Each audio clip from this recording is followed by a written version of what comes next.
Terima kasih Pak Mutohir untuk kesempatannya. Eh, yang saya hormati Pak Rektor, Pak Yosep Teguh, yang mungkin tidak hadir hari ini. Juga Pak Budi Hartono yang mungkin tadi pamit. Pak Wesley yang menghubungi saya. Ya, terima kasih Pak untuk perkenanannya boleh mengajak berpartisipasi di sini.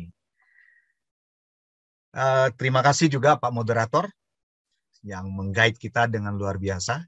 Thank you. Dan juga tadi terakhir Pak Iqbal, luar biasa Pak, memberi saya keringanan nih. Jadi saya tidak banyak-banyak bicara tentang pertanian dan the big picture pemerintah kita. Sudah mengantarkan kita sangat inspiratif dan memberi saya banyak hal baru-baru, hal-hal baru.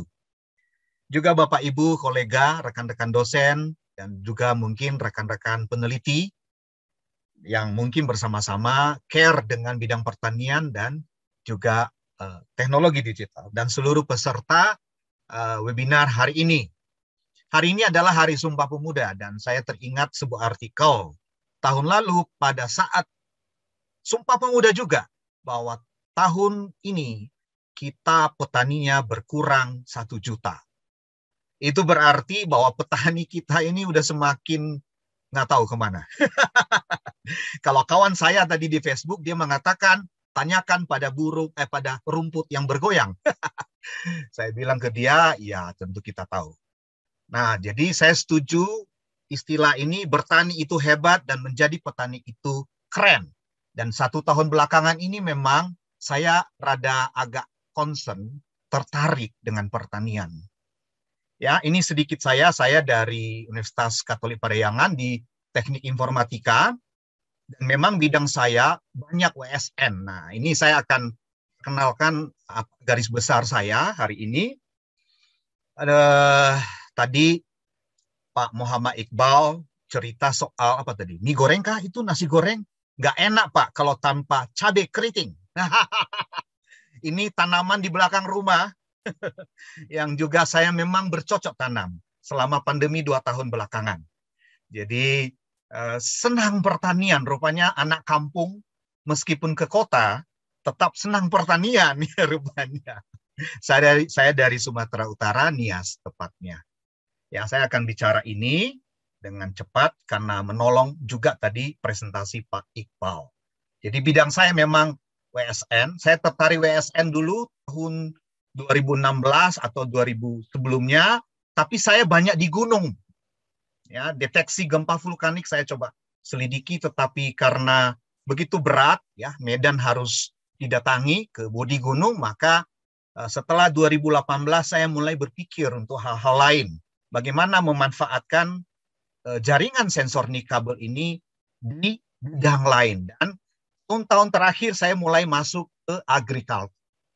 Ya, ini riset saya bersama mahasiswa, termasuk nanti soal kualitas tanah sawah yang tadi Pak Iqbal juga sudah cerita. Termasuk juga hidroponik.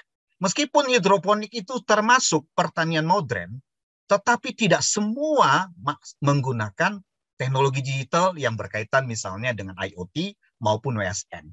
Tetap ada usaha untuk melakukan pemantauan secara in situ, artinya mengunjungi masing-masing tempat.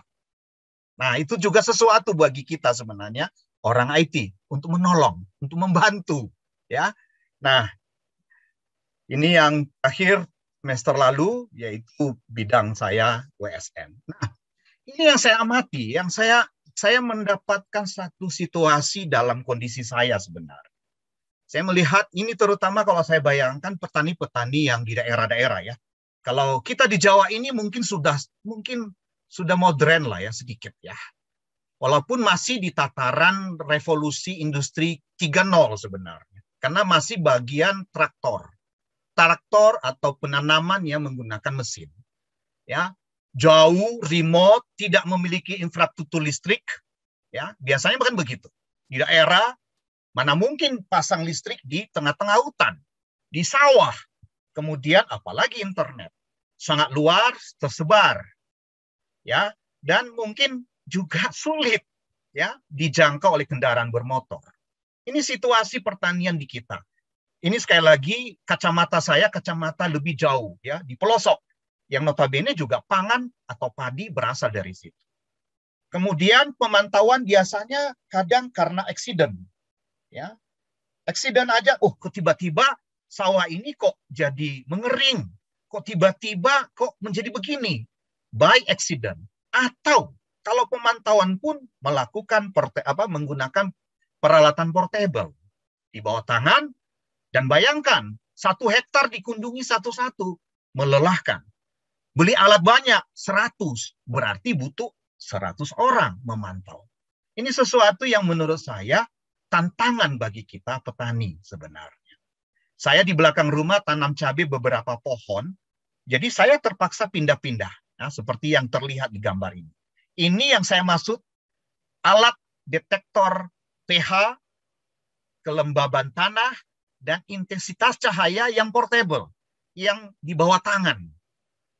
Menarik, bagus, tetapi bayangkan kalau kebun cabenya 100 hektar. Itu fakta. Dan saya sendiri, ya mungkin hanya 5 pohon, tidak terlalu terasa untuk berpindah-pindah. Nah, jika ada teknologi digital pun masih memanfaatkan jaringan kabel. Nah, karena itu saya berpikir, kenapa WSM tidak dimanfaatkan. Nah, ini dalam penelitian kami bersama mahasiswa, ini ada artikel yang kami baca, bahwa sesungguhnya 69% tanah di Indonesia ini rusak karena pemberian pestisida dan pupuk yang tidak terkontrol. Ya, petani kan hanya punya feeling ketika dia melihat padinya, loh kok rusak, kok berkurang panennya. Tapi padahal sebenarnya itu bisa diamati mungkin pengaruh pestisida dan pupuk yang berpengaruh pada kualitas tanah sawah. Nah, sebenarnya bukan hanya saya yang meneliti ini, tetapi saya berpikir mungkin juga ada di pelosok sana mengalami hal yang sama. Hal ini terjadi karena petani mungkin awam terkait dampak tindakan tersebut. Atau bisa juga tidak memahami parameter kualitas tanah. Nah, sehingga menyebabkan salahnya dalam mengelola tanah sawah. Nah, saya berpikir bagaimana memanfaatkan WSM. Ya, sekilas aja mengulang sedikit apa yang dibagikan tadi Pak Iqbal, kita itu sesungguhnya masih ada yang di level ini. Ya, masih ada di sini dan masih ada juga di sini. Ya. Oktober lalu di Cirebon, Pak Mentan membagikan ini kepada petani. Berarti kita masih di sini. Belum sampai di sini atau sebagian. Tadi Habibie Garden mungkin sudah di sini. Nah, bayangkan di Jawa. Itu mungkin sudah sekitar sini. Tetapi kita di luar, di pelosok, di Papua, di Sumatera, di pelosok-pelosok sana. Mungkin mereka masih di sekitar sini. Atau bahkan mungkin pakai pacul dan parang hanya untuk melakukan usaha pertanian. Nah, ini situasi kita. Nah, ini tadi Pak Iqbal sudah menggambarkannya. Salah satunya adalah pemanfaatan sensor. Nah, ini yang saya tidak ingin detilkan karena Pak Iqbal tadi sudah cerita. Saya akan masuk. Nah, ini hal-hal yang mungkin seringkali karena ini berkaitan dengan tanah. Tadi Pak Iqbal mengatakan sebenarnya soal pertanian modern itu dari hulu ke hilir. Ya, memang banyak problem di situ. Mulai ketika pemilihan bibit, penanaman, pengendalian tanah, unsur hara, panen, kemudian warehousing, kemudian mendeliver ke distributor, atau sampai ke meja makan kita, itu punya problem tersendiri. Nah, khusus untuk bagian yang farm management yang di sini, nah, saya melihat ada beberapa hal yang mungkin perlu dibantu dengan tenaga atau teknologi digital. Ya. Nah, dalam hal ini khusus berkaitan dengan yang udara dan tanah. Udara dan tanah itu berarti berkaitan dengan kelembaban, pH, nutrisi. Kalau dia di air hidroponik berarti nutrisi air. nutrisi yang terkandung di dalam air. Ya, kalau dia berkaitan dengan intensitas cahaya, berarti berkaitan apakah tadi solusinya salah satunya adalah greenhouse. Tetapi tidak setiap pihak karena dianggap greenhouse itu kaya, mahal. Nah, ini problema-problema pertanian kita. Nah, saya pribadi, saya menganggap bahwa itu perlu ditangani. Jadi, teknologi apapun harus bisa dijangkau oleh petani kita. Teknologi apapun.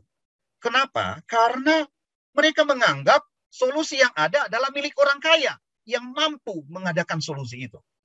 Oleh karena itu, di dalam konteks saya meneliti, ya saya ulang ini lagi, ya, saya memanfaatkan WSN yang murah meriah, pakai platform Arduino saja, yang tersedia di pasar, ya, yang buatan Cina, ada yang klon, tapi sebenarnya mungkin itu terjangkau.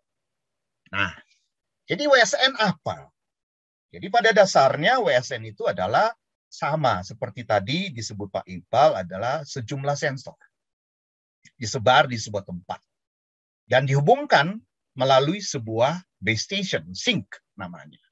Dan sink ini bisa terhubung ke internet. Nah, namanya kalau data sudah di internet, apapun kita bisa lakukan.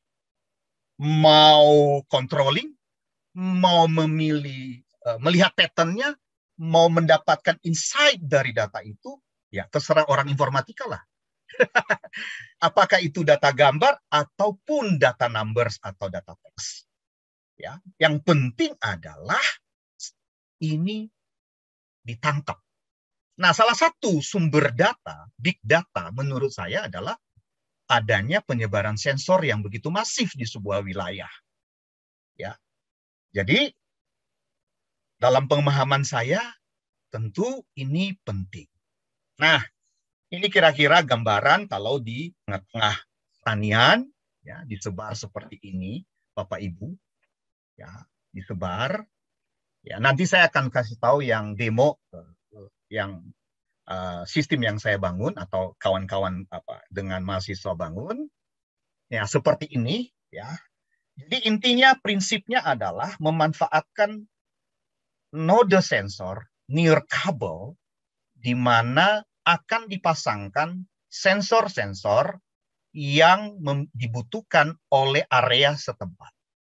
Tidak selalu harus pH. Bisa jadi di tempat lain mungkin butuhnya untuk mendeteksi kualitas yang berkaitan dengan kimianya, NPK-nya misalnya. Ya, apakah nitrogennya cukup atau fosfatnya cukup, biasanya begitu ya. Karena kadang-kadang saya suka beli pupukku juga. Oh, NPK ya Pak? Nah, jadi kandungan itu seringkali bagi saya kadang bertanya, cukupkah? Nah, apalagi petani tentunya. Atau mereka cuek, nah, saya tidak tahu. Cuman mungkin karena saya penasaran seringkali bertanya, cukupkah NPK-nya, nitrogennya, fosfatnya cukup, dan kaliumnya cukup? Jadi WSN itu sebenarnya adalah sejumlah node-node sensor yang disebar pada sebuah area. Ciri lain adalah murah meriah, low power, hanya baterai saja, tidak perlu infrastruktur listrik, dan bahkan internet di sawahnya tidak perlu. Yang diperlukan justru internet nanti kalau dihubungkan ke internet, yaitu di base station. Atau bisa jadi melalui GPRS atau Wi-Fi yang ada. Komunikasinya tentu wireless. Ya, ini beberapa pertimbangan yang menurut saya cukup layak dipertimbangkan untuk digunakan untuk membantu pertanian. Node sensornya beroperasi dengan hanya menggunakan baterai. Portable artinya kalau kita pantau di satu titik, maka kita bisa saja pindahkan itu di titik lain. Atau bisa juga permanen. Itu yang membuat merasa, wah bagus juga ya. Dan itu mudah memindahkan. Oleh karena hanya tinggal mengangkat. Nah buat saya menarik ya. Saya berpikir bahwa ini solusi bagi kawan-kawan yang jauh di pelosok yang petaninya mungkin tidak sanggup membeli banyak sensor. Nah, saya berpikir itu. Terus terang, concern saya adalah murah, tapi tidak boleh mengurangi jumlah pekerja. Oleh karena kita 270 juta orang, bayangkan kalau semua diotomatisasi. Kemana mereka? Nah, itu buat saya sebuah hal yang perlu dipertimbangkan dalam riset-riset bagaimana menolong pertanian. Bagaimana teknologi digital itu bisa menolong pertanian. Ya. Nah, hal lain yang perlu juga penting adalah setiap node sensor itu otonom. Artinya, data pada titik itu bisa kita manfaatkan, tetapi bisa juga dikonsolidasi. Ya, digabungkan, diaggregate. Nah, itu penting. Ya, kadang kita butuh agregatnya aja lah. Ya, tapi kita butuh juga titik tertentu itu gimana nih? MPK-nya cukup tidak? Wah, menarik. Karena dia otonom. Ya, dia bisa melakukan komputasi di node tersebut. Ya, ini sebenarnya juga sama dengan IoT, device-device handphone. Tetapi bayangkan, mungkinkah handphone ditaruh di sawah? Wah, itu sesuatu yang menurut saya perlu dipertimbangkan. Nah, ini berbagai sensor, termasuk humidity, kelembaban, karena pernah dulu saya bermain-main di seismik, ya, getaran gempa vulkanik, ya, juga pernah melihat-lihatnya, gitu ya, Bapak Ibu. Kemudian ini nodenya, ya, dia dilekatkan sensornya, ya. Nah, setidak-tidaknya seperti ini. Ada 4 bagian, yaitu node sensor yang disebar, di mana di situ sensor-sensornya dilekatkan, tergantung parameter fisik yang akan kita jangkau atau kita pantau. Apakah dia NPK, atau kelembaban, atau pH, tergantung. Ya, sangat tergantung. Kemudian jaringan transmisi antar node itu bisa sederhana saja Zigbee, tidak perlu internet. Ya, 802.15.4. Ya. Kemudian barulah di base station-nya dipasang terminal, kemudian dihubungkan ke internet. Atau melalui Wi-Fi atau GPRS. Ya. Kira-kira itu biasanya yang saya lakukan dan menurut saya memang ini umumnya. Nah, ini distribusi ini, penyebaran ini bisa hierarchical, ya, bisa juga flat seperti ini. Ya, hierarchical artinya bisa berjenjang, grouping, ya, kelompok nodenya itu dikelompokkan. Ya, itu mekanisme deployment. Bagaimana kita menyebarkan node sensor tersebut. Nah, ini sedikit demo nanti habis ini. Nah, ini terakhir yang semester lalu, tahun lalu, yaitu membangun sebuah sistem pemantauan kualitas tanah sawah. Ya. Nah, saya akan demokan sedikit, tapi sebelum demo, ini beberapa peralatan yang saya gunakan. Arduino saja, murah meriah. Karena saya bandingkan dengan sensor yang waktu itu saya beli di Jerman, satu unit itu 4 juta. Nah, kalau disebar ke satu area, berarti 10 unit, 40 juta. Wow, petani kita sanggupkah membeli untuk satu area sawahnya? Bayangkan. Nah, saya berpikir salah satu caranya adalah menggunakan yang ada di pasar. Ya, yang ada di pasar, dia masih open source, ya, Arduino pada umumnya. Kenapa Mega saya pakai? Oleh karena ininya lebih besar dibanding Uno. Ya, tentu punya tantangan tersendiri melakukannya. Mungkin Bapak Ibu di sini juga pernah menggunakan atau mendeploy ini. Ini saya demokan sebentar. Ini slide-slide saya terakhir, Pak Mutohir. Baik, Pak.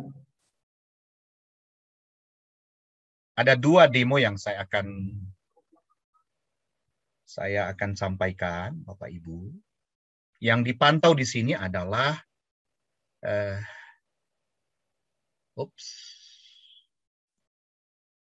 maaf Bapak Ibu, bukan itu.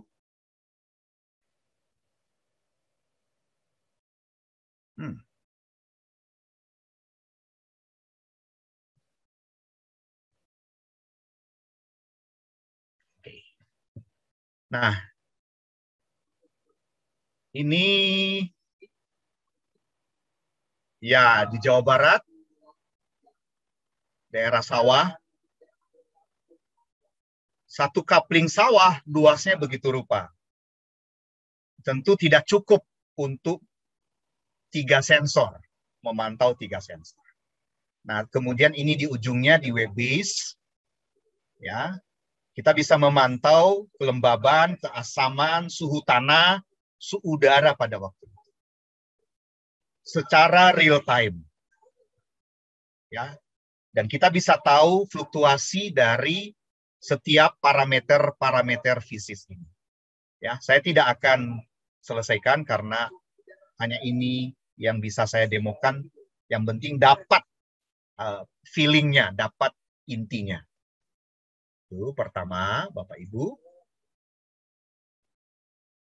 Yang kedua, Bapak Ibu, yaitu tadi Pak Iqbal mengatakan termasuk juga peternakan. Nah, semester lalu saya juga membangun sebuah sistem untuk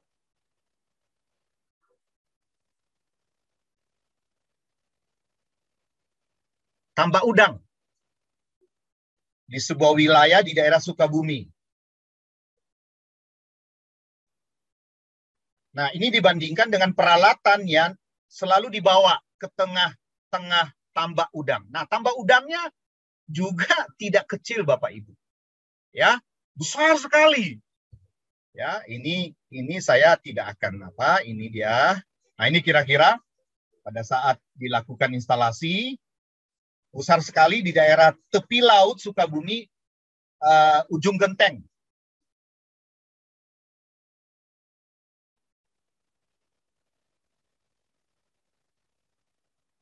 Bersama mahasiswa kita mendeploy ini sangat besar dan mengalir.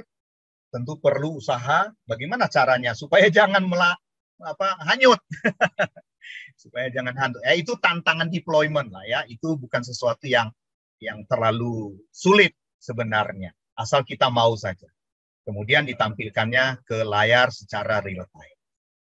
Ya, nah Bapak Ibu, sekali lagi saya tidak akan lebih detailkan, tapi saya masuk ke kesimpulan saya. Ya.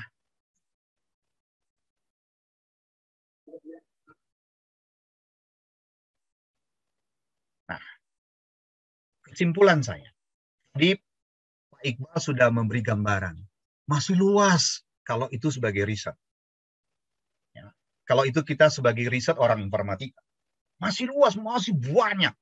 Tadi Habibie Garden, atau ada juga yang di Bandung, di daerah Ganesa, itu juga bikin hal yang sama untuk pertanian.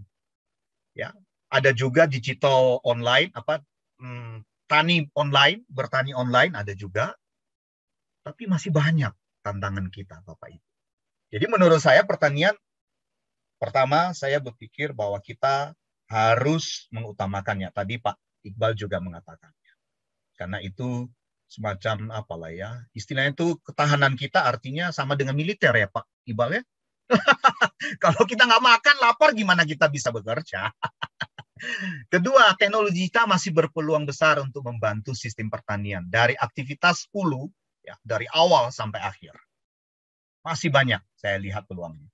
IoT dan WSN dalam hal ini secara khusus, ya, karena bidang saya, itu sangat dapat dimanfaatkan menurut saya.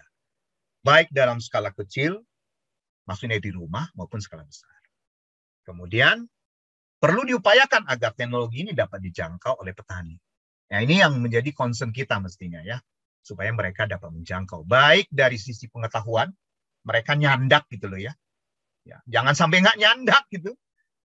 Dan cost-nya.